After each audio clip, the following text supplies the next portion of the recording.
ఒక్క light bulb మార్చినందుకే అబ్బాయికి ఇచ్చారు 16 లక్షలు. అండర్ వాటర్ షిప్ ప్రొపెల్లర్స్ లో శుభ్రం చేస్తే 80 లక్షలు. విషపూరిత గ్యాస్ల మధ్య సల్ఫర్ ముక్కలను తీసుకువస్తే వీళ్ళకి ఇస్తారు రోజుకు కేవలం 500 రూపాయలు. కొన్ని ఎక్కువ జీతాలు, కొన్ని తక్కువ జీతాలు, కాని పని మాత్రం అత్యంత ప్రమాదకరం, ప్రాణాంతకం. మనం తెలుసుకుందాం ప్రపంచంలోనే అత్యంత భయంకరమైన ఉద్యోగాల్ని. Storm chasers. స్టార్మ్ చేజర్స్ అనేవారు వాతావరణ శాస్త్రజ్ఞులు, నిపుణులు. వీరు తుఫాన్లు, టార్నడోస్, భయానక వానలు మొదలైన వాటిని దగ్గరగా గమనిస్తూ వాటిపై రీసెర్చ్ చేస్తారు. వాతావరణ శాఖలకు డేటాను అందిస్తారు.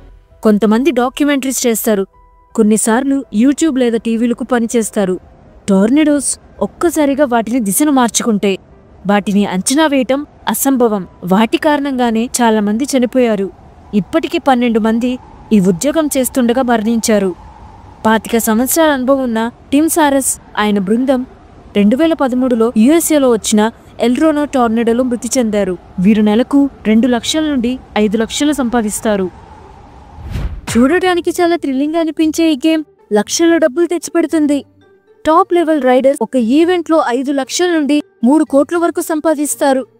సంపాదన చాలా ఎక్కువ, కానీ ప్రమాదం కూడా అంతే స్థాయిలో ఉంటుంది. ఇప్పటి వరకు కనీసం 25 మంది ప్రొఫెషనల్ బుల్ రైడర్స్ చనిపోయారు. ఒక రిపోర్ట్ ఆధారంగా ప్రతి 1,00,000 రైడింగ్లకు సుమారు 7 మంది చనిపోతున్నారంట. అందుకే ఇది అత్యంత భయంకరమైన జాబ్స్ లో ఒకటిగా ఉంది. బుల్ రైడింగ్ లో రైడర్ 1000 నుంచి 1800 కేజీల బరువు ఉండే ఒక పెద్ద బుల్ ను 8 సెకండ్ల పాటు ఒక్క చేత్తో మాత్రమే పట్టుకుని ఉండాలి. మిగతా చేత్తో తనను కాని బుల్లు కాని తాకకూడదు. బుల్ ఎంత దూకుడుగా కదులుతుందో, రైడర్ ఎంతసేపు అదుపులో ఉంటాడో అన్న దానిపైన స్కోర్ వస్తుంది. దీన్ని బట్టే జీతం ఉంటుంది. మీ నైపుణ్యం బట్టి, ప్రమాదాల బట్టి బయటపడొచ్చు. ఫాస్ట్ గా రియాక్షన్ లేకపోతే సీరియస్ ఇంజురీస్ అవ్వటం ఖాయం. చెస్ట్ మీద, తలకు చాలా బలంగా గాయాలవుతున్నాయని ఒక స్టడీలో తేలింది. ఇతను ఒక్కసారి ఒక లైట్ బల్బ్ మారిస్తే 16 లక్షలు వస్తాయి. ఇలా సంవత్సరానికి 2 సార్లు చేయాలి. పైనుంచి చూడడానికే భయంగా అనిపించే ఈ పని అత్యంత భయంకరమైన జాబ్స్ లో ఒకటి. 2000 అడుగుల టీవీ టవర్ ను ఎక్కి పాత బల్బ్ తీసి కొత్త బల్బ్ ఫిట్ చేయాల్సి ఉంటుంది. విమానాలకు సంకేతాలు ఇవ్వటానికి వీటిని ఉపయోగిస్తారు. అయితే ఫిజికల్ ఫిట్నెస్ తో పాటు మెంటల్ ఫిట్నెస్ చాలా ముఖ్యం. గాలి వేగం ఎక్కువగా ఉంటే అక్కడ నిలబడి పని చేయడం భయంకరంగా ఉంటుంది. ఇక్కడ పని చేయడానికి training, licence, tower climber certification ఉన్నవారికి అవకాశం ఇస్తారు. దాదాపు 100 మందికి పైగా ఇప్పటి వరకు చనిపోయారని రిపోర్ట్ చేశారు. ఈ పని అగ్నిపర్వతాల అంచునే జరుగుతుంది. ఒక్క అడుగు ముందుకేస్తే లావాలో పడిపోతారు. అక్కడ ఉష్ణోగ్రత తలుచుకుంటేనే భయంగా ఉంటుంది. 1000 డిగ్రీల సెల్సియస్ కంటే ఎక్కువే ఉంటుంది. విషపూరిత గ్యాస్లు నిరంతరం విడుదల అవుతూనే ఉంటాయి.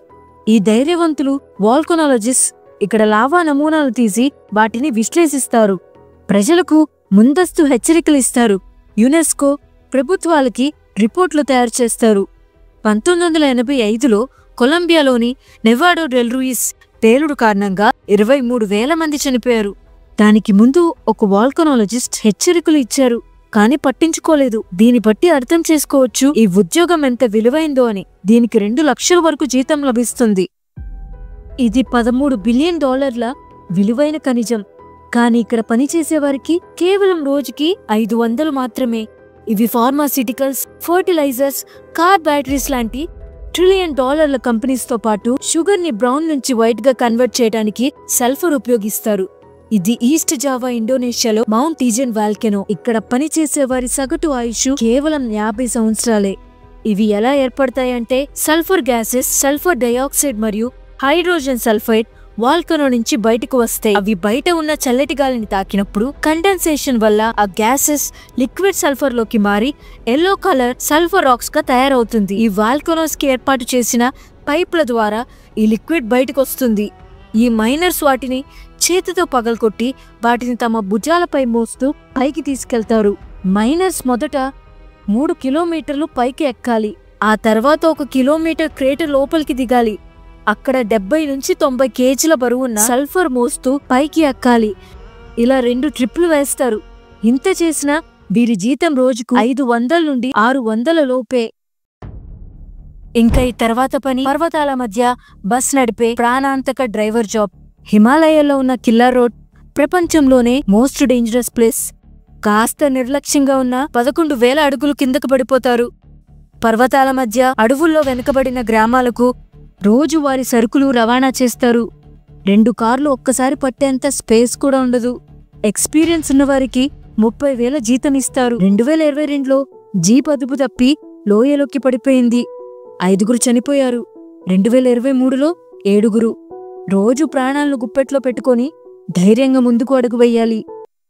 -డిగ్రీల నీటిలో 40 మీటర్ల సముద్రపు లోతుల్లో చుట్టూ చీకటి, మధ్యలో పెద్ద పెద్ద షార్కులు, వింత జంతువులు మిమ్మల్ని పలకరిస్తూ ఉంటాయి. వీటి మధ్యలో షిప్ ప్రొపెల్లర్స్ ని శుభ్రం చేయాల్సి ఉంటుంది.